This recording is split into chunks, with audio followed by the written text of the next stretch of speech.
মাননীয় প্রধান উপদেষ্টা বলেছেন আগামী ফেব্রুয়ারি মাসের মধ্যখানে নির্বাচন হবে। এটি উনি জাতির উদ্দেশ্যে বক্তব্যতে বলেছেন এবং দেশবাসী শুনেছে, সারা বিশ্বব্যাপী শুনেছে। কিন্তু গতকালকে একজন নব্য নেতা দেখলাম একটা ভিডিওতে, আপনারা হয়তো দেখেছেন, নাসিরউদ্দিন পাটোয়ারি উনি বলেছেন ফেব্রুয়ারিতে নির্বাচন হবে না। ফেব্রুয়ারিতে যদি নির্বাচন না হয়,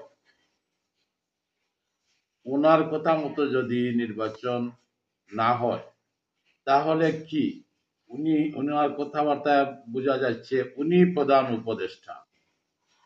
নাসিরউদ্দিন রাজনীতি করতে এসেছেন না গুন্ডামি করতে এসেছেন, আমি এটি জানতে চাই। উনার যে স্পষ্ট কথাবার্তা, উনার যে স্পষ্ট ইস্যু যেটা দেখাচ্ছেন, যে জুলাইয়ের আন্দোলনে যারা নিহত হয়েছে, যারা আহত হয়েছে, তাদেরকে কি জবাব দিব, তাদেরকে আপনি কি করেছেন আমি জানতে চাই।